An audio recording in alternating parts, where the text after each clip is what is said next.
to Tamil Gospel Tabernacle channel. கர்த்தர் உனக்கு முன்பாக போய் என்ன செய்கிறார் என்கிற சில வார்த்தைகளை நான் உங்களுக்கு முன்பாக வேத வசனத்தின் வெளிச்சத்தில் வைக்கிறேன். நீங்கள் அதை பிடித்துக் கொண்டு அந்த நிச்சயத்தோடு நீங்கள் போங்கள். கர்த்தர் உங்களுடைய வழிகளிலே முன்பாக அவர் போய்கொண்டே இருப்பார். ஒரு புதிய ஊழியம் யோசுவாவின் கையில் வந்தது. ஒரு புதிய வழி யோசுவாவின் கையிலே வந்தது. ஏனென்றால் வனாந்தரங்களில்தான் அவன் நடந்து வந்தான். எகிப்திலிருந்து வெளியே வந்தவன், வனாந்தரங்களிலே நடந்து வந்தவன். இந்த தூதை நீங்க நல்லா கேட்ச் பண்ணணும். இதுதான் ஒரு வருஷத்துக்கு உள்ள உங்களுடைய மெயினான ஒரு தாட். இதை பிடிச்சிட்டே நீங்க போயிட்டீங்கன்னா உங்களுடைய எல்லையை நீங்க போய் டச் பண்ணிடுவீங்க. உங்களுடைய இலக்கை நீங்கள் தொட்டு விடுவீர்கள். இதுவரை அவனுடைய பாதை முழுவதும் வனாந்தரம். இனிமேல் இவனுடைய பாதை முழுவதும் யோர்தான், அடுத்து கானான். பாருங்க, இத்தனை வருஷம் நடந்த வழிகள் வேறு. இனிமேல் இந்த வருஷத்துல கர்த்தர் ஒரு வித்தியாசமான ஒரு நிறைவான பாதையில நம்மை கொண்டு போக போகிறார். அப்படினால்தான் அந்த இடத்துல வரும் பொழுது அவன் தவிக்கிறான். உடனே சொல்றார், நான் உனக்கு முன்னால போறேன், நான் உனக்கு முன்னால போறேன். எனக்கு பைபிள்ல படிச்சு பார்த்து ஆச்சரியமாக இருந்தது. கர்த்தர் சொல்றார், நான் போறேன், நீ இரு. இப்ப யாராவது ஒரு காரியத்துக்கு நம்ம போகும்போது நான் உனக்கு முன்னால போறேன், யார் முன்னால போறது அப்படிங்கிற ஒரு பயம் இருக்கும். பூனைக்கு யாரு மணி கட்டுறது அப்படின்னு நமக்குள்ள ஒரு பயம். எல்லா எலிகளுக்கும் பயம் இருந்துச்சு. அது போல நமக்கும் இருக்கும். எப்படி இந்த வருஷத்தை எப்படி எப்படி எப்படி டேக்கிள் பண்றது அப்படிங்கிற ஒரு கொஸ்டின் வந்துகிட்டே இருக்கும். கர்த்தர் சொல்றாரு, நீ ஏன் சும்மா இரு, நான் என்ன செய்யறேன், நான் மணி கட்டுறேன். நான் பைபிள்ல படிச்சு பார்த்ததுல தாவீதினுடைய விஷயத்துல கர்த்தர் சொல்றாரு, நீ இரு, நான் உனக்கு முன்னால புறப்பட்டு போறேன். அருமையான ஒரு வார்த்தை. 2 சாமுவேல் 5 அதிகாரம் 24 வசனத்தை பார்க்கும் பொழுது, தாவீது அபிஷேகம் பண்ணப்பட்டான். அவன் திடீரென்று அவனுக்கு ராஜ்ய பதவி கிடைத்தது. அவன் அபிஷேகம் பண்ணப்பட்டு விட்டான். அவன் ராஜாவா மாறிட்டான்னு கேள்விப்பட்ட உடனே இந்த சத்துருக்களுக்கு எல்லாம் பயங்கர வெறித்தனம் ஆயிடுச்சு. எப்படி இவனுக்கு இவ்வளவு பெரிய போஸ்டிங், சமஸ்த இஸ்ரவேலுக்கு எப்படி இவன் ராஜாவாயிட்டான்? உடனே அந்த வல்லமைகள் எல்லாம் அவனை எதிர்க்க முடியாத வந்தது. நீ போன வருஷம் செத்து போயிருவன்னு பிசாசு நினைத்தான். போன வருஷம் உன் பிசினஸோட நீ அழிஞ்சு போயிருவன்னு நினைச்சான். உன் குடும்பம் அழிஞ்சிரும் அப்படிங்கிற ஒரு பெரிய எதிர்பார்ப்பு மனுஷர்களுக்கு இருந்தது. அநேகர் உன் கதை முடிந்ததுங்கிற ஒரு ஸ்டேட்மெண்ட் கூட எல்லாருக்கும் சொல்லிட்டாங்க. இந்த நிலவரத்துல தான் உன்னுடைய வாழ்க்கை போயிட்டு இருந்துச்சு. இந்த நிலவரம் இருக்கும் பொழுது இப்போ பாத்தீங்கன்னா ஆச்சரியமா இருக்கு. இந்த புதிய வருஷத்துல கர்த்தர் நம்ம என்ன செஞ்சிட்டாரு, கொண்டு வந்துட்டாரு.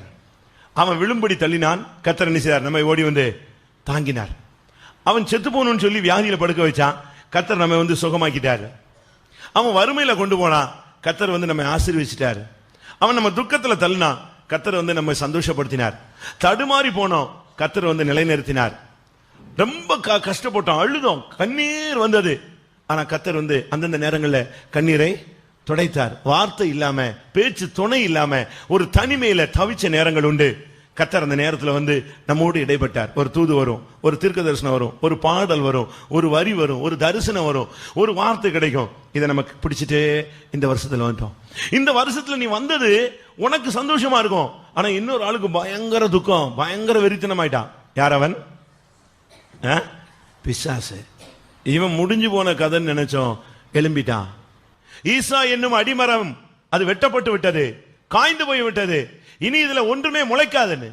ஆனா வேதம் சொல்லுகிறது, ஈசா என்னும் அடிமரத்தில் இருந்து ஒரு வேர் துளிர்த்து அதன் கிளை செழிக்கும். உன் குடும்பம் அழிஞ்சிருச்சுன்னு சொன்னான் பிசாசு. அப்படி இல்லையே, கர்த்தர் உன்னை ஜீவனோடு என்ன செய்திருக்கிறார், கொண்டு வந்திருக்கிறார். எத்தனை போராட்டங்கள், எத்தனை விதமான தாக்குதல்கள். பாருங்க, அதிசயமான தேவன். தாவீதுக்கு இப்படி ஒரு சூழ்நிலை வந்தது. அவங்களுக்கு பார்த்தாங்க, நம்மகிட்ட இருந்த ஒரு ஆளு, நம்ம கூட சுத்திட்டு இருந்த ஆளு, நாம் பார்க்க பைத்தியக்காரனை போல எச்சி ஒழுகி சட்டையை கிழிச்சிட்டு ஏன் முன்னால நின்ன ஆளு இப்ப யாரா மாறிட்டான், ராஜாவாய் மாறிட்டான். ஏன் தேசத்துல நான் சிக்லாக் என்ற ஒரு இடத்தை கொடுத்து இவனை பராமரிச்சேன், நான் கொடுத்திருந்தேன் எல்லா வசதி வாய்ப்பும். ஆனா இன்னைக்கு என்னை விட்டு உதறி போய் அவன் இஸ்ரவேலுக்கு ராஜாவாயிட்டான். பாருங்க பிசாசு, பாருங்க எவ்வளவு வெஞ்சன்ஸ், எவ்வளவு பழி வாங்குற ஒரு வெறித்தனம். பாருங்க, எல்லா பிசாசு மொத்தமா கிளம்பி வந்துட்டாங்க பெலிஸ்தர்கள். அந்த நேரத்தில் தான் தாவீது சொன்னான், என்ன ஆண்டவரே, நான் ஒரு புதிய அனுபவத்தில் வந்துட்டேன். உடனே எல்லாரும் வந்துட்டாங்களே, நீ புது வருஷத்துல வந்த உடனே எல்லாம் வரும். போச்சே, 2010 இவனுக்கு கிடைச்சிருச்சே, உன் ஜாதகத்துல 2009 நீ செத்து போவேன் இருக்கும். உனக்கு அது பிறகு ஒண்ணுமே இல்லைன்னு சொல்லியிருப்பாங்க, உனக்கு நோ சான்ஸ் சொல்லியிருப்பான். உன் வாழ்க்கை முடிஞ்சு போச்சு, உன் ஊழியம் முடிஞ்சு போச்சு, உன் லைஃபே முடிஞ்சு போச்சுன்னா உன் காதுலயே கேட்டிருக்கோம், இனி தேர மாட்டான், இனி முடிஞ்சது. ஆனா கர்த்தர் பாருங்க 2010ல நம்ம அழகா கொண்டு வந்து உள்ள இறக்கிட்டார், அழகா கொண்டு வந்து லேண்ட் பண்ண வச்சுட்டாரு. சுகத்தோடு, பலத்தோடு, ஆரோக்கியத்தோடு, பரிசுத்தவான்களுடைய ஐக்கியத்தில் ஒரு பயங்கர பராக்கிரமசாலியா இந்த வருஷத்தை கர்த்தர் நமக்கு முன்பாக வந்து நிப்பாட்டி வச்சிருக்க. நான் பார்க்கிறேன், ஒரு ஆள் பட்டயத்தை வச்சுட்டு வெட்டுறான், பட்ட பட்ட பட்ட பட்டன்னு வெட்டுறான். அப்படித்தான் ஸ்டார்டிங் அந்த 2010ல ஸ்டார்ட் அப்படித்தான் வருது. ஒரு 2 பெரிய செட்டை அப்படியே ஒருத்தனுக்கு கொடுக்கப்படுகிறார். பாருங்க தேவன் எப்படி நம்முடைய ஜனத்தோடு இறங்கி வருகிறார் பாருங்க. இந்த சூழ்நிலையில தாவீது அப்படி நிற்கும் பொழுதுதான் கர்த்தர் அவனுக்கு சொன்னார். 2 சாமுவேல் 5:24 அழகாக ஒரு வார்த்தை சொல்றார். நீ சும்மா இரு, அந்த முசுக்கட்டை பூச்சியினுடைய அந்த சத்தம் உனக்கு கேட்கும், அந்த செடிகளில் நுனியில் செல்கிற இறைச்சலை நீ கேட்கும் போது நீ சீக்கிரமாய் எழும்பி போ, பெலிஸ்தரின் பாளையத்தை முறிய அடிக்க கர்த்தர் உனக்கு முன்பாக புறப்பட்டிருப்பார். நீங்க இந்த கூட்டம் முடிஞ்சு நீங்க கேட்ல போய் டிஃபன் எல்லாம் வாங்கி சாப்பிட்டு இல்ல பாக்கெட் பண்ணிக்கிட்டு நீங்க கிளம்பி ரோட்டுக்கு வரும்போது அதுக்கு முன்னால யார் புறப்பட்டிருப்பா? அந்த நிச்சயம் உள்ளவங்க அல்லையே சொல்லுங்க. இந்த கேம்பஸை விட்டு நீ வெளியே போகும்போது கர்த்தர் உனக்கு முன்பாக என்ன செய்வாரு? அவர் புறப்பட்டுருவார். புறப்பட்டான், என் பிள்ளை புறப்பட்டுட்டான். நான் பார்த்தேன் ஒரு இடத்துல ஒரு பெரிய போலீஸ் கமிஷனர், அவர் ஆபீஸ்ல இருந்து வெளியே வர்றாரு, கிளம்புறாரு. சிட்டி கமிஷனர் கிளம்புறாருன்னு தான் சொன்னாங்க. டக்குன்னு வந்தாரு, கார் கிளம்பிடுச்சு. அடுத்த கொஞ்ச நேரத்தில் அவர் இன்னொரு ஆபீஸ்ல போயிட்டாரு. அந்த சிட்டி டிராபிக்ல எப்படி போயிருப்பாருன்னு பார்த்தா இவர் கிளம்பின உடனே நியூஸ் கொடுத்துட்டாங்க. அவர் வெளியே வந்து ஆபீஸை விட்டு நெஞ்சிட்டாரு, வெளியே வந்துட்டாரு. இந்த ரூட்ல அவர் வெளியே போறாருன்னு அவ்வளவுதான். அடுத்த செகண்ட் பைலட் மாதிரி முன்னால போய் எல்லாரும் ரெடி பண்ணிட்டாங்க. ஒரு செகண்ட்ல அவர் பாட்டு கிராஸ் ஆகி போயிட்டார். அது போல நீ வீட்டுல இருந்து ஒரு ஜெபம் பண்ணிட்டு நீ கிளம்ப போற, நீ கிளம்புறதுக்கு முன்னால கர்த்தர் சொல்றாரு அந்த வசனம். நீங்க எல்லாரும் போட்டி போடுறதுனால தான் நான் வாசிக்கிறேன். நீங்க நார்மலா நான் சொல்ற ஆள் மட்டும் வாசிட்டு வந்தீங்க, இல்ல ஒழுங்கா வந்தீங்கன்னா இது நானா நீங்கிறது எல்லாம் போட்டு காய்ச்சி காய்ச்சின்னு கத்துறதுனால அது வந்து அந்த பிரசன்ஸ், டிவைன் பிரசன்ஸ் வந்து அடிபட்டுரும். அந்த தெய்வீக சமூகம் அடிபட்டுனா அதுக்கு பிரயோஜனம் இல்லையே. அதனால தான் அங்க சொல்லி இருக்கிறது, நீ சீக்கிரமா எழும்பி போ, பெலிஸ்தரின் பாளையத்தை முறிய அடிக்க கர்த்தர் உனக்கு முன்பாக புறப்பட்டிருப்பார். பாருங்க, நீ சும்மா இரு, நீ புறப்பட்டு வர்றதுக்கு முன்னால நான் போய் எல்லாத்தையும் என்ன செஞ்சிடறேன், ஒண்ணுமில்லாம ஆக்கிறதுக்கு நான் உனக்கு முன்னாக போகிறேன். பாருங்க, ஒரு தகப்பன் இப்படி செய்வானா? உன் கூட பிறந்த அண்ணன் இப்படி செய்வானா? உன் புருஷன் இப்படி செய்வானா? உன் பிள்ளைகள் இப்படி செய்வாங்களா? எப்பா நீ கொஞ்சம் எனக்கு முன்னால போப்பானா, நீ போன்னு சொல்லுவான். அதெல்லாம் முடியாதுன்னு சொல்லுவான். உன்னால பெரிய தொல்லையா போச்சுன்னு சொல்லுவான்.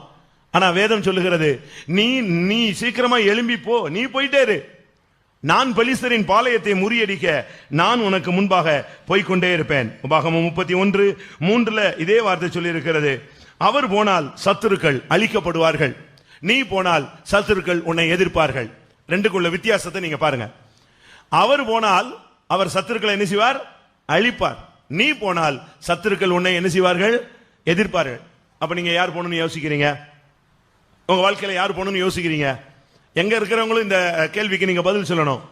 உங்களுடைய வாழ்க்கையில நீங்கள் போனால் சத்துரு உன்னை எதிர்ப்பான், உன்னை ஈர்சியா மேற்கொண்டலான்ட்டு ரொம்ப போல்டா வந்து எதிர்த்து நிற்பான்.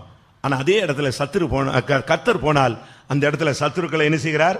அழிக்கிறார். பிரியமானவர்களே, இந்த வருஷத்துல கர்த்தருடைய வேலை என்னன்னு சொன்னா, நீ எழும்பி சீக்கிரமா உன்னுடைய வேலையை நீ செஞ்சுக்கிட்டே இரு. கர்த்தர் அதுக்கு முன்பாக எழும்பி உன்னுடைய சத்துருக்களை அழிப்பார். கர்த்தர் முன்னால் போகிறதுனால் நடக்கிற முதல் சம்பவம் சத்துருக்களை அழிப்பது. எப்படி அழிக்கிறார்? 97ஆம் சங்கீதம் 3ஆம் வசனத்தை பார்க்கும் பொழுது, அக்கினி அவர் முன் சென்று சத்துருக்களை என்ன செய்யும்? அழிக்கும். நல்லா கவனிங்க எல்லாரும் பிளீஸ். தேவனுடைய வார்த்தை உங்களுக்காக அருளப்படுகிற ஒரு வார்த்தை. வேதம் சொல்லுகிறது, அக்கினி அவருக்கு முன்பாக சென்று, அந்த நீ போறதுக்கு முன்னால கர்த்தர் ஒரு அக்கினி அனுப்புறாரு. அந்த அக்கினி போய் அந்த சத்துருக்களை எல்லாம் அழிச்சிருது. தேவன் முன்னால போகிறதுனால 7 காரியம் நடக்குன்னு நான் உங்களுக்கு இப்ப சொல்ல போறேன். 7 பாயிண்ட்ஸ். அதை நீங்க கேட்ச் பண்ணிக்கங்க, ரொம்ப இருக்கு. உங்களுடைய இந்த வருஷத்துக்கு இது போதுமானது. கர்த்தர் உங்கள் முன்னே போவார், நீங்கள் பயப்படவும் கலங்கவும் வேண்டாம். முதலாவது, உன்னுடைய சத்துருக்களை முறிய அடிக்க கர்த்தர் உனக்கு முன்னாடி புறப்பட்டிருப்பார். அவர் புறப்படுறாருன்னா எப்படி புறப்படுவாரு? சாதாரணமா புறப்படுவாரா? அவர் புறப்படும் பொழுது அக்னி அவருக்கு முன்னாக செல்லும். ஒரு பெரிய வல்லமை முன்னால போகும். 97ஆம் சங்கீதத்தில் அந்த வார்த்தை சொல்லியிருக்க, அவர் போகும். அந்த அக்னி போய் சத்துருவை ஒண்ணுமில்லாம ஆக்கிறோம். அவர் போனால் உன்னுடைய சத்துருவை அவர் சிதறடிப்பார், அவர் அழித்து போடுவார். இரண்டாவதாக அவருடைய வல்லமை முன்பாக போகிறதுனால் நடக்கும் இரண்டாவது சம்பவம் ஏசாயா 45:2. நீங்க கேட்ட தீர்க்கதரிசனத்தை தான் இப்ப நான் விளக்குற மாதிரி ஆகி போயிடுச்சு. அப்ப கர்த்தர் நமக்கு இந்த வார்த்தையை உறுதிப்படுத்துகிறார் என்பதுதான் இதிலிருந்து நாம் விளங்கிக் கொள்ளக்கூடிய சத்தியம். ஏசாயா 45:2 நான் உனக்கு முன்னே போய் உன் கோணலானவைகளை நான் செவ்வையாக்குவேன். ஒரு தனி மனிதன்கிறவன் அவனுக்குள்ள பல கோணல்கள்லாம் இருக்கு. ஒரு பெரிய கோணல் இருக்கு, அவனுக்குள்ள ஒரு வளைவு, அவனுக்குள்ள ஒரு மாறுபாடான ஒரு தன்மை. கோணலும் மாறுபாடான சந்ததியின் மத்தியில் குற்றமற்றவர்களுமாய் இருக்க தேவன் நம்மை அழைத்திருக்கிறார். இந்த கோணல் மாறுபாடான இந்த சந்ததியின் மத்தியில கர்த்தர் சொல்றார், நான் உனக்கு முன்பாக போய் உன்னுடைய கோணல்கள் எல்லாம் என்ன செய்வேன். 2 விதமான கோணல். ஒன்று நமக்குள்ளே இருக்கிறதான தாறுமாறான தன்மைகள், இன்னொன்று நம்முடைய வழிகளில் இருக்கிறதான கோணலான ஒரு அனுபவம். இந்த ரெண்டையுமே கர்த்தர் முன்னாக போகும் பொழுது அதை அவர் செவ்வைப்படுத்துகிறார். இது யாருக்கு கொடுத்த வாக்குத்தத்தம் தெரியுமா? ஒரு ஆவிக்குரிய மனுஷனுக்கு அல்ல, ஒரு புறஜாதி மனுஷனுக்கு கொடுக்கப்பட்ட வார்த்தை. நாம் தான் அந்த புற ஜாதி. கோரேஸ் என்கிற ஒரு தேவனுடைய ஒரு புறஜாதியான ஒரு மனுஷனுக்கு கொடுக்கப்பட்டது. இன்னும் சரியா சொல்ல போனால் அபிஷேகம் பண்ணப்பட்டவனுக்கு கொடுக்கப்பட்ட வார்த்தை. இன்னும் சரியாக சொல்ல போனால் தேவன் யாருடைய வலது கையை பிடித்திருக்கிறாரோ அவனுக்கு தேவன் கொடுத்ததான ஒரு வார்த்தை. இந்த கோரேசை கர்த்தர் ஒரு புறஜாதியில் இருந்து அழைத்து அவனை அபிஷேகம் பண்ணி அவனுடைய வலது கரத்தை பிடித்து அவனுக்கு ஃபர்ஸ்ட் சொல்ற ஒரு வார்த்தை, நான் உனக்கு முன்னாக போய் உன் கோணல்கள் எல்லாம் என்ன செய்வேன், செவ்வையாக்கும். 2 காரியம் நடக்குது பிரியமானவர்களே. நம்முடைய ஜீவியத்தில் பல தாறுமாறுகள் உண்டு. ஜென்ம சுபாவம், பேய்த்தனத்துக்கு அடுத்தது லௌகிக சம்பந்தமானது. இந்த உலக பிரகாரமாக நாம் சில நேரங்களில் பேசி விடுகிறோம், உலக பிரகாரமாக நடந்து விடுகிறோம். இந்த கோணலும் மாறுபாடுமான சந்ததியின் நடுவில் நாம் சில நேரங்களில் நாமும் அந்த கோணல் பாதையிலேயே போயிடுறோம், வளைஞ்சே போயிடுறோம். அப்படி நாம் போகும் பொழுது நம்முடைய வாழ்க்கை சன்னல் பின்னலாக மாறிவிடுகிறது. சில நேரங்களில் நம்முடைய பாதை கூட கோணலாக இருக்கிறது. ஆண்டவரே, யார் இந்த பாதையை செவ்வையாக்குவது? என்னுடைய வழிகள் எல்லாம் தாறுமாறாக இருக்கிறதே, என்னுடைய வழி ஒரு ராஜபாதையாக இல்லையே, என்னுடைய வழியில தேவனே நீர் இல்லையே. அங்கே ஒரு பெரும் பாதை இருக்கும், அது பரிசுத்த வழி என்று எண்ணப்படும், ஹைவே. இன்னொரு பாஷையில் ராஜபாதை, பெரும்பாதை, ராஜா போகிற ஒரு பாதை. அது கோணலா இருந்தா எப்படி இருக்கும்? இந்த வருஷத்துல உன்னுடைய தனிப்பட்ட வாழ்க்கையில் உள்ள கோணல்களையும் உன்னுடைய வழிகளிலே, உன் வாழ்க்கையில் இருக்கிற வழிகளில் இருக்கிற கோணல்களையும் கர்த்தர் செவ்வையாக மாற்ற போகிறார். மூன்றாவது, யாத்திராகமம் 33:14. அங்கே நான் பார்க்கும் பொழுது, என் சமூகம் உனக்கு முன்பாக செல்லும், நான் உனக்கு இளைப்பாறுதலை கட்டளையிடுவேன். இங்கே அடுத்து தேவன் முன்னாக போகிறார் என்பதற்கு அடையாளம் ஒரு பிரசன்ஸ். அந்த தெய்வீக சமூகம் உனக்கு முன்னால போயிட்டே இருக்கும். நீங்க பாருங்க, இந்த பெரிய பெரிய தலைவர்கள் போகும் பொழுது ஒரு ஜாமர்னு ஒரு கருவி போகும். நீங்க கேள்விப்பட்டிருக்கீங்களா, பார்த்துருக்கீங்களா தெரியாது. ஜாமர்னு சொல்லுவாங்க. அது ஒரு ஜீப் மாதிரி போகும். அந்த வண்டி போயிட்ட பிறகுதான் இந்த தலைவர்கள்லாம் அடுத்த வண்டியில போவாங்க. ஏன் தெரியுமா? வழியில ஏதாவது தீங்கான சக்திகள், பெரிய பாம், ஒரு வெடிப்புண்டு இருந்தா கூட இந்த ஜாமர் போகும்பொழுது என்ன செஞ்சிடும்? அதை செயலற்று போக வச்சிடும். ரிமோட்டே வேலை செய்யாது. எந்த விதமான எலக்ட்ரானிக் ஐட்டம்ஸும் ஒர்க் பண்ணாது. அப்படியே சுத்தமா ஒண்ணும் இல்லாம வைக்கிறோம். அந்த கருவியினுடைய சக்தி அதுதான். அது போகும் பொழுது இவங்க பின்னால போயிட்டே இருப்பாங்க, ஒண்ணுமே ஆகாது. ஏனென்றா எவ்வளவு டைம் பாம்பு வச்சு கரெக்ட் டைம் போட்டு அடிச்சா கூட அடிக்காது. காரணம், இந்த வாகனத்தில் இருக்கிறதான வல்லமை அதை அப்படியே நெஞ்சிடும், ஒண்ணுமில்லாம. இப்ப ஜெயில கூட பாருங்க, செல்லாம் யூஸ் பண்ணக்கூடாதும்பாங்க ஜெயில. ஆனா ஜெயில வச்சிருவாங்க. ஆனா அது ஒர்க் பண்ண விடாம அங்க ஒரு டவர் வச்சிருப்பான். அந்த டவர்ல நீங்க பாத்தீங்கன்னா அதுக்கும் ஜாமர் தான் பேரு. அது ஒரு செர்டன் லிமிட் வரைக்கும் என்ன செய்யாது, அந்த செல்லை ஒர்க் பண்ணவே விடாது, அந்த ரேஞ்சே எடுக்க விடாது. அதுபோல வேத வசனம் சொல்லுகிறது, அவருடைய சமூகம் உனக்கு முன்பாக போகும். நீ ஒரு இடத்துக்கு போறதுக்கு முன்னால அந்த தேவ சமூகம் போகிறதுக்கு பின்னாலேயே நீங்க போங்க. நீங்க வீட்டுல இருந்து நீங்க கிளம்ப போறீங்க, தேவ சமூகம் போகல அப்படின்னு தெரிஞ்சா நீங்க என்ன செய்யணும் சொல்லுங்க?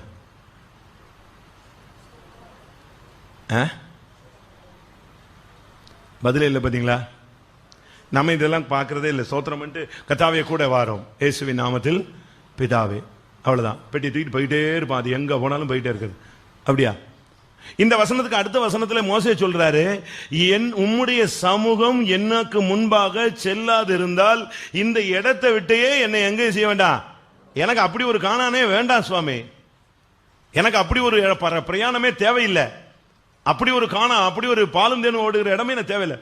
உம்முடைய சமூகம் எங்களுக்கு முன்பாக செல்லாது இருந்தால் எங்களை இந்த இடத்துல இருந்து என்ன செய்யாதிரும், கொண்டு போகாதிரும். 3 மணிக்கு புறட்டு ராபோஜனம் முடிஞ்சு நான் வெளியே போகும்போது உம்முடைய சமூகம் என் கூட வரலன்னா நான் சர்ச்சுக்குள்ளேயே உட்கார்ந்துருப்பேன்.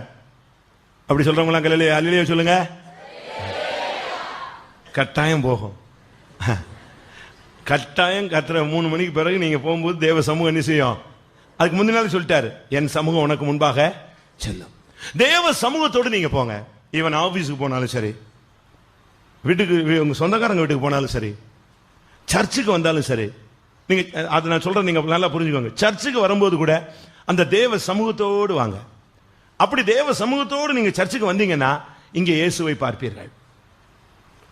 தேவ ஆவியின் ஏவுதலோடு சிமியோன் என்கிற ஒரு தேவ பக்தன் கர்த்தருடைய சன்னிதானத்துக்கு வந்திருந்தான். அன்றைக்கு அவனுடைய கண்கள் தேவனுடைய ரட்சணியத்தை கண்டது, இயேசுவை பார்த்தான். ஆவியின் ஏவுதல்ல தான் அவன் சர்ச்சுக்கே வந்தானா. அப்படி அவன் வந்த பொழுது அன்னைக்கு தான் இயேசுவை கொண்டு வராங்க சர்ச்சுக்கு. ஓடி வந்து பார்த்துட்டான், இத்தனை வருஷம் நான் காத்திருந்தது முடிஞ்சிருச்சு, இனிமே என் ஓட்ட முடியறதுக்கு நான் ரெடியா இருக்கிறேன்னு சொன்னான். அப்ப பாருங்க, அந்த தேவ சமூகத்தை நீங்கள் ஒவ்வொரு நிமிஷமும் நீங்க உணரணும். அது உங்களுக்கு தெரியும். நல்ல ஒரு ஆவிக்குரிய ஊழியக்காரனுக்கும் சரி, ஆவிக்குரிய விசுவாசிக்கும் சரி, தேவ சமூகம் நம்ம கூட இருக்கா இல்லையாங்கிறத என்ன செஞ்சிடலாம், கண்டுபிடிச்சிடலாம். ஒரு கலக்கம், ஒரு திகில், ஒரு கேள்வி, ஒரு உணர்வு, ஒரு குற்ற உணர்வு, ஒரு பயம், என்ன நடக்குமோங்கிற ஒரு திகில் இருந்துச்சுன்னா அந்த இடத்துல என்ன இல்லைன்னு அர்த்தம், தேவ சமூகம் இல்லை. சுத்தி பக்கத்தில் உள்ளவன் அழுவான், துக்கப்படுவான், ஏதோ நடக்க போகுதுன்னு கலங்குவான், நீ பேசாம இளைப்பாறுதலா இருப்பாய். அப்படின்னா அங்க என்ன இருக்கு, தேவ சமூகம் இருக்கு. நீங்க அதை நல்ல பகுத்தறிஞ்சு பிரியமானவர்களே நீங்க போங்க. கர்த்தர் உங்களுக்கு முன்பாக அவர் போகிறவர். நீ பயப்பட வேண்டியதில்லை, கலக்க வேண்டிய அவசியமே கிடையாது. நீ அபிஷேகம் பெற்றுட்ட, நீ இந்த வருஷத்துக்குள்ள வந்துட்ட, இந்த வருஷம் கர்த்தர் உன்னை ஆசீர்வதிக்க போறாரு, உன் வாழ்க்கையை செழிப்பாக்க போறாரு. இதெல்லாம் கேள்விப்பட்ட உடனே மொத்த பிசாசம் உனக்கு விரோதமா எழும்பும். நீ பயப்படவே பயப்படாத. அந்த பாளையத்தை கர்த்தர் முறி அடிக்கிறதுக்கு உனக்கு முன்னால இன்னொருத்தர் புறப்பட்டு போயிருப்பார். நீ போறதுக்கு முன்னாலேயே அவர் போயிருவார். ஒரு இடத்துல ஒரு சர்ச்சை அடிச்சு நொறுக்கிறதுக்காக கொஞ்சம் பேர் புறப்பட்டு வந்தாங்க. எல்லாரும் புறப்பட்டு வந்துட்டாங்க. அங்க ஒரு 10 பேர் ஜெபிச்சிட்டு இருக்காங்க. இவங்களை இதோடு இந்த சர்ச்சை க்ளோஸ் பண்ணிடணும்னு அவங்க எல்லாரும் புறப்பட்டு வந்தாங்க. வரும்போது திடீர்னு பார்த்தா வரிசையா அந்த சர்ச்சை சுத்தி ஆளுங்க நிக்கிற மாதிரி ஒரு காட்சி. அதுவும் கையில பயங்கரமான ஆயுதங்கள் வச்சுட்டு நிக்கிற மாதிரி. வந்தவங்களுக்கு ஒரு பயம், ஒருவேளை நம்ம வர்றது, நம்ம போட்டிருந்த திட்டம் இவங்களுக்கு தெரிஞ்சு இவங்க யாரையும் அணிஞ்சிட்டு வந்தாங்க, கூட்டிட்டு வந்துட்டாங்கன்னு சொல்லிட்டு அந்த ப்ரோக்ராமை கேன்சல் பண்ணிட்டு போயிட்டாங்க. ஒரு 2 நாள் கழிச்சு அந்த சர்ச்சில் உள்ள மெம்பரை கூப்பிட்டு சொன்னாங்க, நாங்க வந்து சர்ச்சை தாக்குறோன்னு உங்களுக்கு யார் சொல்லி கொடுத்தது, நீங்க யாரெல்லாமோ ஆளெல்லாம் என்ன செஞ்சுட்டு வந்தீங்க, கூட்டிட்டு வந்தீங்க. ஒண்ணுமே கிடையாது. அவங்க உட்காந்து பாவம் போல ஜெபிச்சிட்டு இருக்கான். கர்த்தர் தான் அந்த இடத்துல தன்னுடைய தூதர்கள் என்ன செய்கிறாரு, தன்னுடைய சேனையை அந்த இடத்துல நமக்காக இறக்குகிறார். அதனால நீங்க இந்த விஷயத்துல கவலைப்பட வேண்டிய அவசியமே இல்லை. நீங்க எங்க போனாலும் ஒரு கோணலான ஒரு அனுபவம், வாழ்க்கையில சீர்திருத்தம் பண்ண முடியாத ஒரு கெட்ட பழக்க வழக்கங்கள், திருந்தாது, இனிமே அதை ஒண்ணுமே பண்ண முடியாது அப்படிங்கிற ஒரு தவிப்பு இருக்கும். ஆனா கர்த்தர் சொல்றாரு, நான் போறேன், நான் உனக்கு முன்பாக போய் கோணலை என்ன செய்வேன், செவ்வாய்ப்படுத்துகிறேன். 3வது தேவ சமூகத்தை அனுப்புகிறார். தேவ சமூகம் அனுப்பப்பட்டா அந்த இடம் எவ்வளவு நன்மையா இருக்கும் தெரியுமா? நம்முடைய விசுவாசிகள் எல்லாம் நல்ல தேவ சமூகத்தோடு நீங்க வீட்டில இருந்து கிளம்புங்க. நல்ல டிவைன் பிரசன்ஸோட வீட்டை விட்டு நீங்க கிளம்புங்க. அந்த தேவ சமூகம் இளைப்பாறுதலோடு உங்களை கொண்டு போகட்டும். ஆவியானவர் அழகாக உங்களை கொண்டு போவார். உங்களுடைய பிரயாணத்திலையும் சரி, நீங்க படுத்திருக்கிற இடத்துலையும் சரி, நீங்க உட்கார்ந்துருக்கிற இடத்துலையும் சரி, நீங்க எங்கேயாவது போய் பிசினஸ் விஷயமா வேற ஒரு இடத்துல தங்கியிருந்தாலும் சரி, எங்க நீ தங்கியிருந்தாலும், எங்க நீ உட்கார்ந்திருந்தாலும், எங்கே நீ படுத்திருந்தாலும் அந்த இடத்துல தேவ சமூகம் இருக்கிறதா நினைச்சு பார். ஒரு ஃபைத்தம்ல பிசாசு பயங்கர போராட்டம் சொன்னா அது ஒரு கொலை செஞ்சு வீட்டில் புதைச்சி வச்சுட்டாங்க போல் இருக்கு. அதனால அந்த ஸ்பிரிட்டுடைய நடமாட்டங்கள் ஜாஸ்தி. அந்த இடத்த போய் ஃபைத்தமுக்கு வாங்கிட்டாங்க. டெய்லி அந்த வீட்டில் ஒரு போராட்டம். எல்லாரும் பயந்துருவாங்க. போறவங்க எல்லாம் வியாதி வியாதி வியாதி. ஒரு பாஸ்டரை புதுசா போட்டாங்க. அந்த பாஸ்டர் போனார். அவர் ரொம்ப போல்டான ஆள். அவர் ஃபர்ஸ்ட் நாள் கொஞ்சம் அசந்துட்டார். முதல் நாள் அசந்த உடனே தெரிஞ்சிருச்சு இந்த ஆவிகள் வர்றது போறது. அன்னையில இருந்து ஒரு தீர்மானம் எடுத்தார், இனிமே நான் நைட் என்ன செய்யறது இல்லை, தூங்குறது இல்லை, தேவ சமூகத்திலேயே நான் உட்கார்ந்துருவேன், கட்டில் படுக்கிறதே இல்லை. அப்படி கட்டிலுக்கு கீழே அந்த குறிக்கப்பட்ட டயத்தில் தேவ சமூகத்திலேயே உட்காந்துருக்கு. நான் சொல்றேன், அந்த ஃபெய்த்தம்ல இருந்து ஊழியம் செஞ்சது பாதி பேர் செத்து போயிட்டாங்க, பாதி பேர் சிக்காகி விட்டா போதுன்னு போனாங்க. சிக்கும் ஆகாம சாகாமலும் கடைசி வரைக்கும் இருந்த ஒரே ஆள் யார் தான்? அவர் தான். அவர் தேவ சமூகத்திலே உட்கார்ந்ததுனால இந்த ஆவியோ இந்த போராட்டங்களோ ஒண்ணுமே அவருக்கு பக்கத்துல கூட வரல. நம்முடைய ஜீவியத்தில் இந்த வருஷத்துல உங்க வீட்டில் தேவ சமூகத்தை நீங்க கொண்டு வாங்க. கொர்நேலியு சொல்லுகிறான், இதோ என்னுடைய வீட்டில் நாங்கள் எல்லாரும் தேவ சமூகத்தில் என்ன செஞ்சிருக்கிறோம், கூடி வந்திருக்கிறோம். உன் வீடு ஒரு ஜெப வீடா மாறட்டும். நீ படுக்கிற அறை அது பள்ளி அறை, அந்த பள்ளி அறை கூட தேவ சமூகமா என்ன செய்யணும், மாறணும். தேவ சமூகம். என் படுக்கையில என் ஆத்தும நேசரை என்ன செய்தேன், நான் தேடினேன். தேவ சமூகத்தை தேடிக்கிட்டே இரு.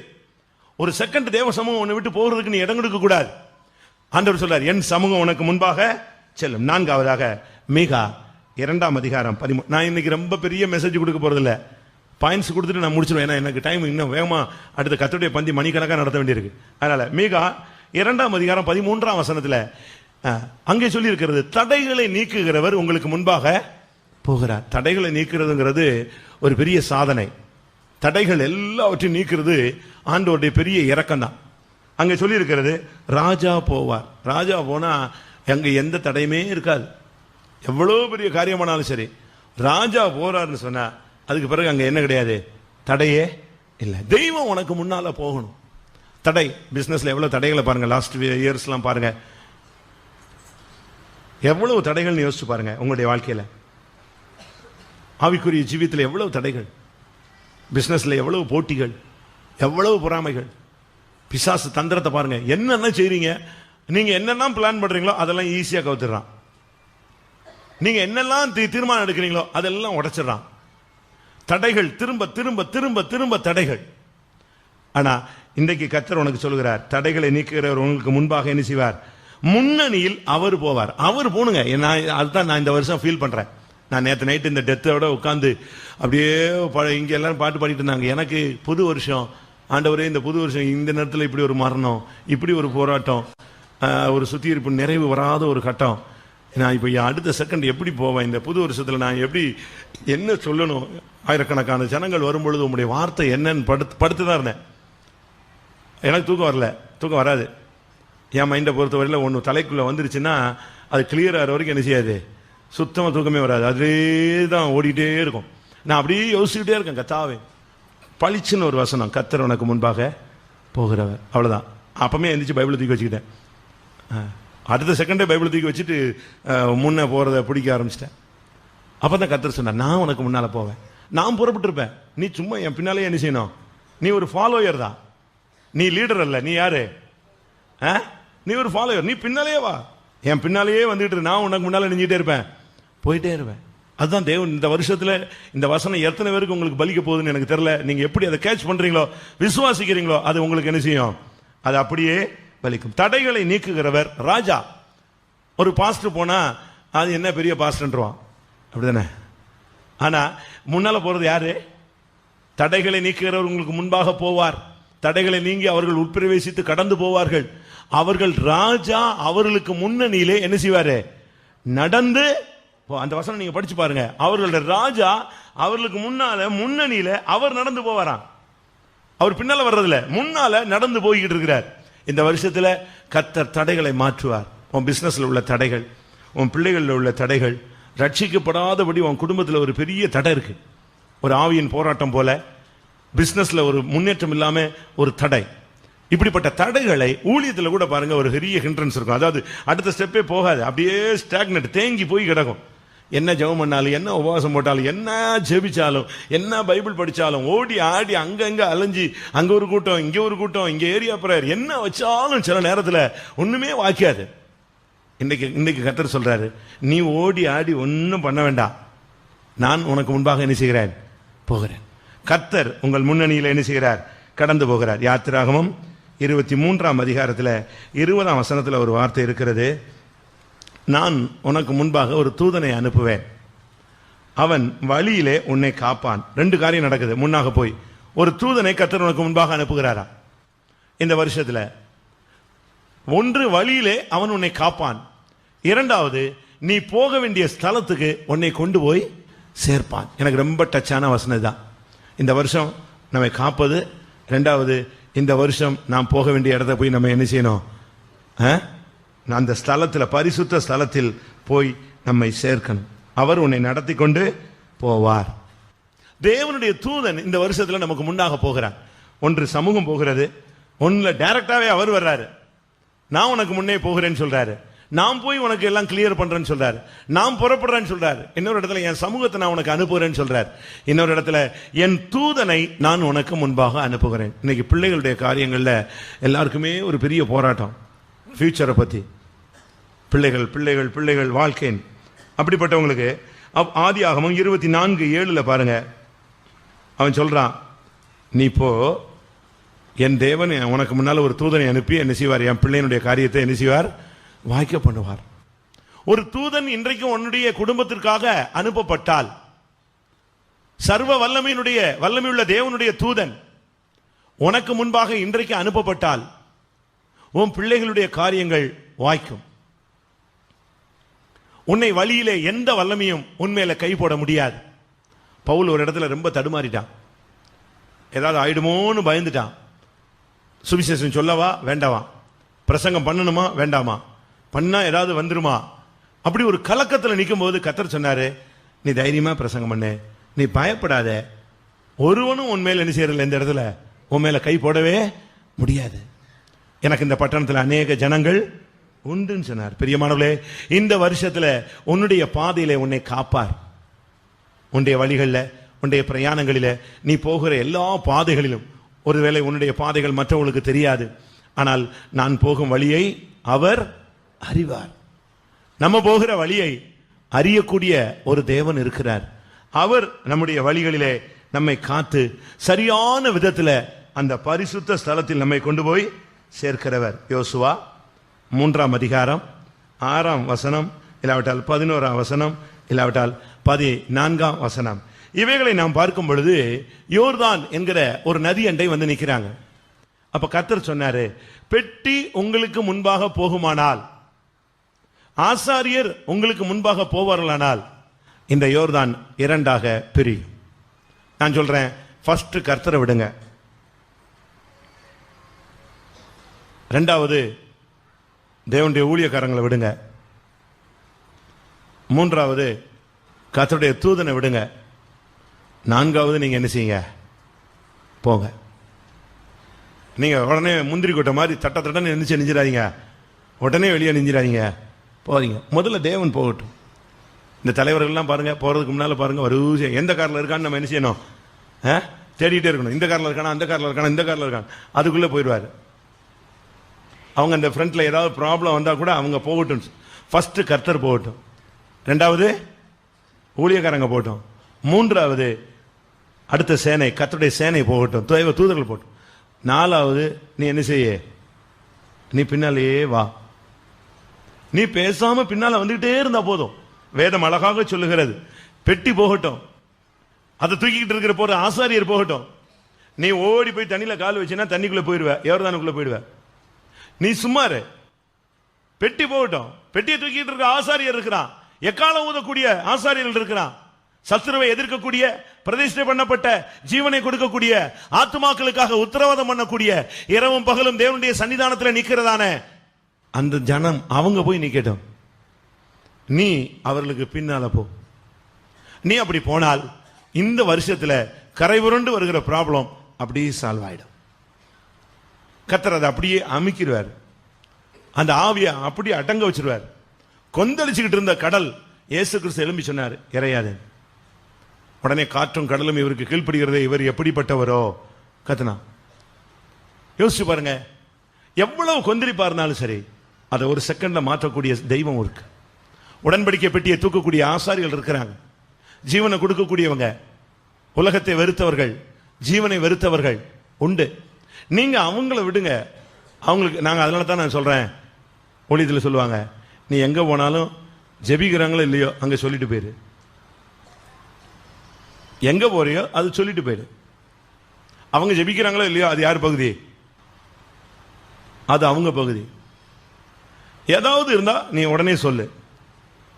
ஒரு சிலர்லாம் அப்படி இல்லை, எல்லாம் தலைக்கு மிஞ்சி போய் வாழ்வா சாவாங்கிற டைம் வரும்போது தான் இவன் யாரை கூப்பிடுவான்? நீயா போனா உன் வாழ்க்கையில பிரச்சனைகள் அதிகரிக்கும். ஃபர்ஸ்ட் தேவனை விட நான் திரும்பவும் சொல்றேன் உங்களுக்கு, முதல்ல தேவனே நீர் புறப்பட்டு போங்க. நான் போய் எப்படி ஃபேஸ் பண்ணுவேன்? நான் எப்படி போக முடியும்? ஏசா விஷயத்தில் பாருங்க, யாக்கோபு கடந்து ஆண்டவர்கிட்ட கடந்து அழுகிறான், ஐயா நான் எப்படி போய் அவனை ஃபேஸ் பண்ணுவேன்? அவன் பயங்கர டஃப்பான ஆளாச்சே, முன்னாலேயே அவன் பயங்கர டஃப். நான் இதை வரை ஏமாத்திருக்கேன், இதில் வரை 20 வருஷமா நான் இணைஞ்சிட்டேன், ஏமாத்திட்டேன். இது எப்படி என்னை விடுவான்? பாருங்க, அவனை ஆட்டுக்குட்டி மாதிரி மாற்றி தான் யார்கிட்ட கொண்டு வந்தாரு? யாக்கோபு முன்னால கொண்டு வந்தார். ஏசாவை அப்படியே ஒரு பயங்கர டஃப்பான ஆள், அவனை அப்படியே தேவன் கையை கட்டினாரு, வாயை கட்டினாரு, காலை கட்டினாரு, ஒன்றும் பண்ண முடியாது. சும்மா வந்து கட்டி பிடிச்சு முத்தம் கொடுத்துட்டு போவான். அப்படி லெவல்ல அவனை கத்தர் அப்படியே டவுன் பண்ணி கொண்டு வந்தார். லாபான் வந்து சொல்றான், உன் மேல கை போடுறதுக்கு, உன்னை மேற்கொள்றதுக்கு எனக்கு என்ன இருக்கு? பவர் இருக்குன்னு. நீ என்ன பவர் இருந்தாலும் அவனை வரும்போது ஃபீஸை உருவிட்டு தான் யார்கிட்ட கொண்டு வந்தாரு? அவனை அப்படியே கொண்டு வந்தாரு. பாம்பு முன்னால வந்து ஆடும், ஆனா அந்த பாம்போட பல்ல கத்தர் நெஞ்சிருப்பாரு, பிடுங்கிருப்பாரு. நீ சிங்க கபில உன்னைய போடுவாங்க, ஆனா சிங்கத்தின் வாயை நெஞ்சிருப்பாரு, கட்டியிருப்பாரு. அக்கனி சோழியில போடுவாங்க, அக்கனின் உக்கரத்தை தேவன் நினைச்சிருப்பாரு, அவிச்சிருப்பாரு. ஒரு இடத்துல ஒரு மனுஷன் அந்த மோட்ச பிரயாணத்தில் நீங்க படிச்சு பாத்தீங்கன்னா ஒரு 2 சிங்கம் நிற்கும். இவன் போவே மாட்டான். போன்னு சொல்லுவாங்க. நான் எப்படி போவேன்? முன்னால் என்ன இருக்கு? 2 சிங்கம் இருக்கு. அப்போ அவர் சொல்லுவாரு, நல்லா உற்றுப்பாரு, அந்த சிங்கம் என்ன செய்யப்பட்டிருக்கு? கட்டப்பட்டிருக்கு. அது பிறகுதான் அவனுக்கு என்ன வரும்? அது கட்டப்பட்டிருக்குன்னு தெரிஞ்ச பிறகுதான் இவன் கிளம்புவான். அப்ப இந்த வருஷத்துல கர்த்தர் தான் உனக்கு முன்னால போகிறார். அவர் முன்னால போகிறாரு, ஊழியக்காரன் அதுக்கு அடுத்து போயிட்டே இருப்பான். இதுக்கு பின்னால நீ ஒரு சாதாரண ஆள் மாதிரி நீ வந்து போயிட்டே இருக்கலாம். உன்னை கர்த்தர் சுலபமா நடத்துறதுக்கு ஒரு வழி வச்சிருக்காரு. இதை விட்டுட்டு நீ யோர்தான்ல குதிச்சினா வாழ்க்கையில நீ எங்க கரையேறுவேன்னு உனக்கே என்ன செய்யாது, தெரியாது. ஒரு சிலருக்குலாம் ஊழியக்காரங்க தேவையில்லை, பரவாயில்ல, நல்லது. உனக்கும் தேவனுக்கும் அப்படி தனியான ஒரு ஐக்கியம் இருந்து நீ வந்து சேர்ந்தால் நான் சந்தோஷப்படுவேனே. ஆனா யோர்தானை கடந்து நீ கானானுக்குள்ள போகணும்னா இந்த பெட்டி முன்னால போகணும். பெட்டிக்கு கால் கிடையாது, பெட்டியை சுமக்கிற 2 ஆசாரியன் வேணும். அவனுடைய கால் பட்டாதான் எது நடக்கும்? யோர்தான் பிரியும். இதுல இருந்து என்ன விளங்கி கொள்றேன்னா, எந்த சாபமானாலும் ஊழியக்காரன் பார்த்துக்குவான். அந்த தாய் சொன்னாள், மகனே, அவன் சொல்றான், தாயே நான் என்னை இப்படி போய் ஆசீர்வாதத்தை வாங்க சொல்றியே, என்னைய சபிச்சுட்டான்னா நான் என்ன பண்றது? என் சந்ததியே ஒண்ணு இல்லாம போயிரும், என் ஃபியூச்சரே நாசமாயிருன்னு. அப்போ சொல்ற, நீ போ, வருகிற சாபத்தெல்லாம் யார் வாங்கிக்கிற? வருகிற சாபத்தெல்லாம் நான் வாங்கிக்கிறேன்.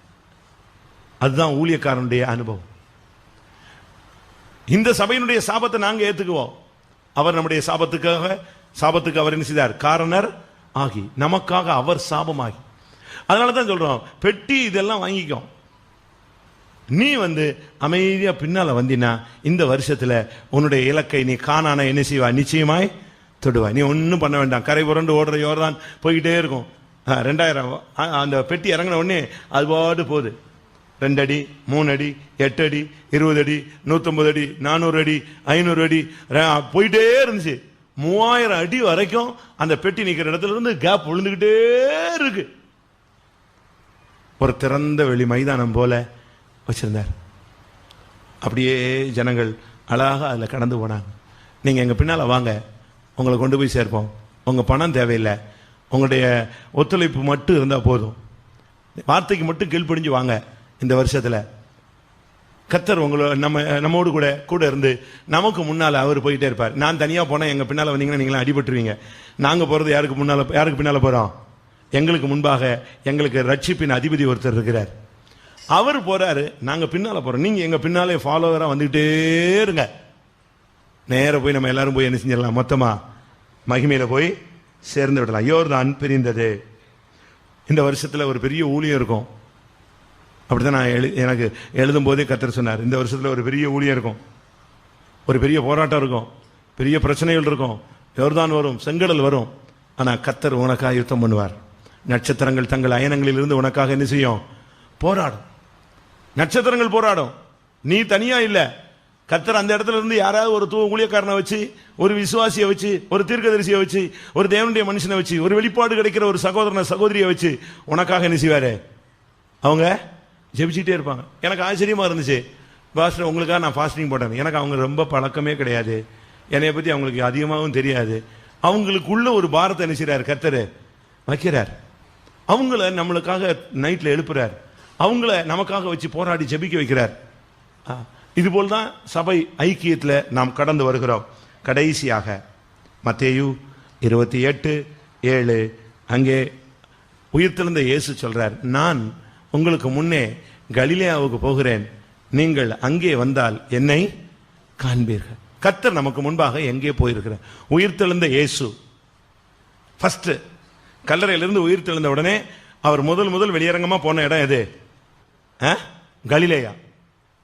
அவர் சொல்றார், நான் கலிலேயாவுக்கு போறேன், என் சகோதரர்லாம் அங்க வர சொல்லுங்க, அங்க வந்து என்னைய பார்க்க சொல்லுங்க. உடனே அவர் முன்னால, நான் உனக்கு முன்பாக கலிலேயாவுக்கு போறேன்னு உடனே எல்லாரும் ஓடினாங்க கலிலேயாவுக்கு. பேதுரு ஓடினா, யோவான் ஓடினா, எல்லாரும் மொத்தமா போனாங்க. கத்திட்டு உளுந்து ஓடி எப்படியாயும் கலிலேயாவை போனாங்க. கலிலேயா போன பொழுது அவரை கண்டார்கள். மத்தேயு 28:10, 16, 17 இந்த வசனங்களை நீங்க படிச்சு பாத்தீங்கன்னா, கலிலேயாவிலே அவர் குறித்திருந்த அந்த மலைக்கு போய் அவரை கண்டு அவரை பணிந்து கொண்டார்கள். இது கர்த்தராகிய இயேசு கிறிஸ்துவினுடைய மகிமையான வருகையை காண்பிக்கிறது. இந்த வருஷத்துல கர்த்தர் நமக்கு முன்பாக கலிலேயாவுக்கு போயிருக்கிறார். இந்த வருஷத்துல நாம் அவரை தேடி கலிலேயாவுக்கு அவருக்கு பின்னாக போவோமானால் இயேசுவை நாம் மகிமை பொருந்தினவராய் நாம் அவரை பார்க்கலாம். கலிலேயா என்று சொன்னால் வட்டம், இல்லாவிட்டால் தேவ சித்தம். அவர் தேவ சித்தம் செய்து அவர் கலிலேயா என்கிற அந்த தேவ சித்தத்தின் பூர்ணத்துக்கு கடந்து போயிருக்கிறார். நாமும் கூட இந்த வருஷத்துல அந்த அவருக்கு பின்னாகவே நாம் அந்த கலிலேயாவுக்கு போய் சேருவோமானால், ஆண்டவர் போயிருக்கிற அந்த கலிலேயாவுக்கு நாம் போவோமானால், கலிலேயா என்று சொன்னால் அங்கதான் கானா ஊர் இருந்துச்சு, அங்கதான் தண்ணீரை இயேசு கிறிஸ்து திராட்சரசமாய் மாற்றினார். இன்றைக்கு இந்த வருஷத்துல ஒரு உயிர்த்தெழுந்த ஆவி, கிறிஸ்துவை மரித்தோரிலிருந்து எழுப்பின ஆவி உனக்குள்ளே வாசமா இருந்தால் சாவுக்கு எதுவான உன்னுடைய சரீரங்களை அவர் உயிர்ப்பிப்பார். நான் இப்போ ஒரு 2 நிமிஷம் டைம் தருவேன். இந்த புதிய வருஷத்தினுடைய ஒரு அபிஷேகத்தை, இல்லாவிட்டால் கர்த்தர் முன்பாக போய் நீ பின்னுக்கு போகக்கூடிய ஒரு வல்லமையை நீ இப்பொழுது ஒரு சில நிமிடங்களிலே நீ பெற்றுக்கொள்ள வேண்டியது அவசியம்.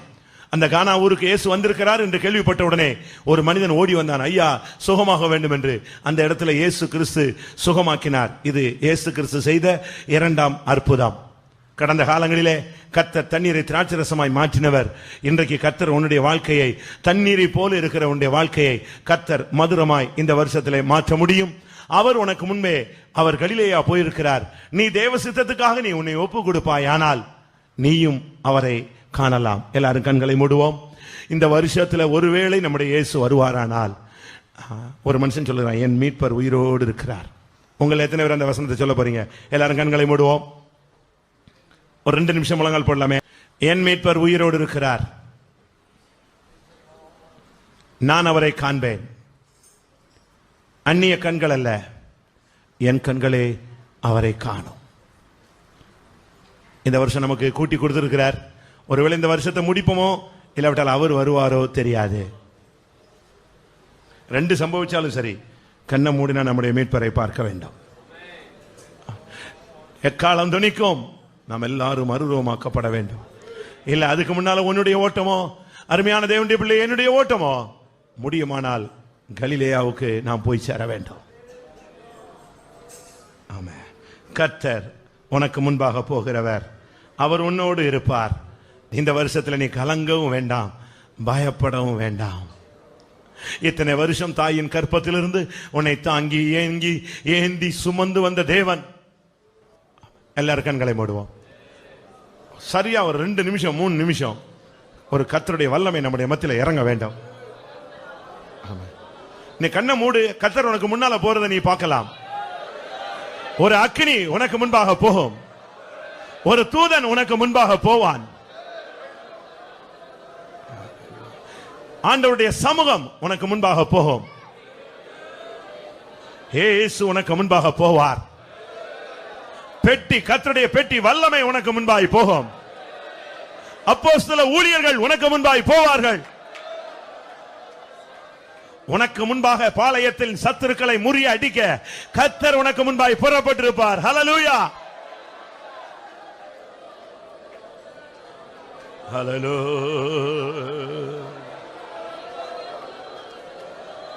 முன்னே செல்வோம் நாம் எல்லோரும், முன் செல்லும் நாள் இதுவே.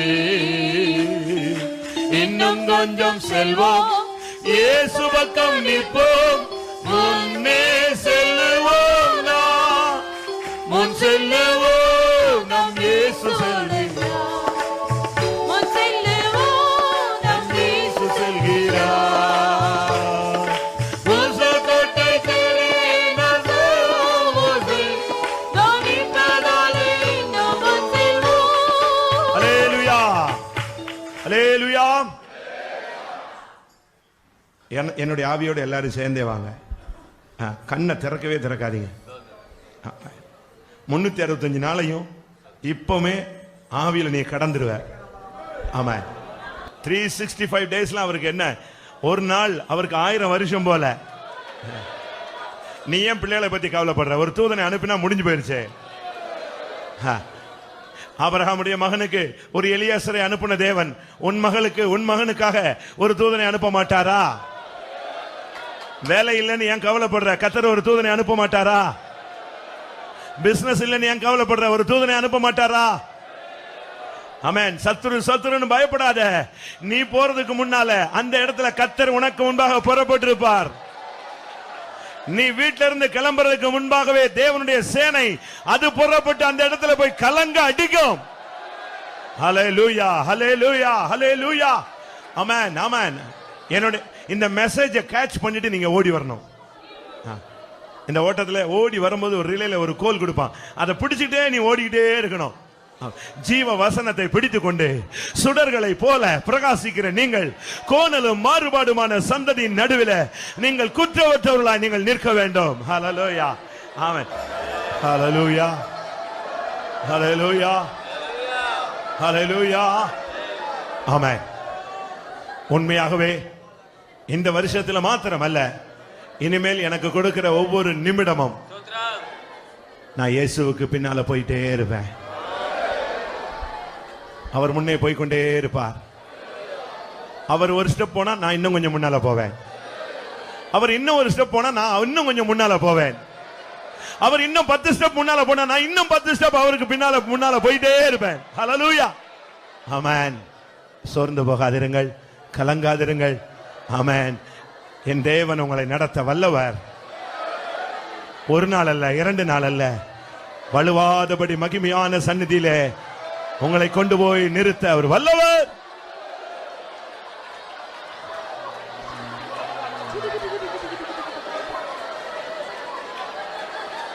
இன்னும் ஒரு ஸ்டெப் வச்சீங்கன்னா இந்த வருஷத்துல இன்னும் ஒரு ஸ்டெப் பிரதிஷ்டையில எடுத்து வைங்க.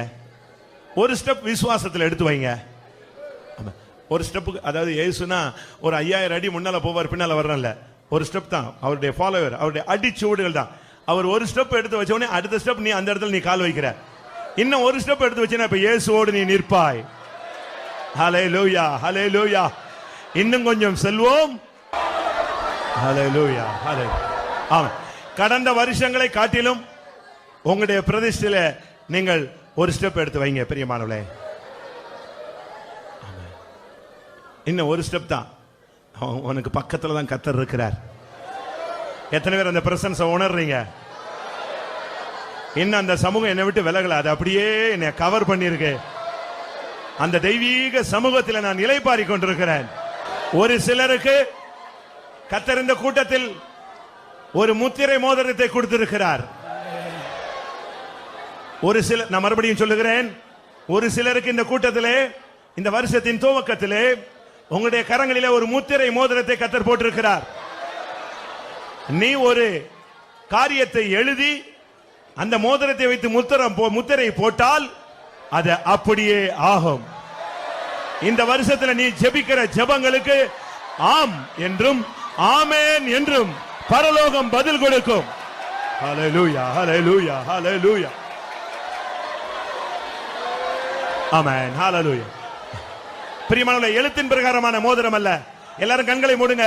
உங்க கையில கர்த்தர் இந்த மோதிரம் போட்டிருக்கிறாரான்னு பாருங்களேன். ஆமென், ஆமென், ஹல்லேலூயா, ஆமென். ஆமென் ஹalleluya. நீ ஜெபிக்கிற ஜெபத்துக்கு 100% பதில். ஹalleluya ஹalleluya. ஆமென் ஆமென். நீ என்ன ஜெபித்தாலும் ஆம் ஆமென் பரலோகத்திலிருந்து அந்த சத்தம் வந்து கொண்டே இருக்கும்.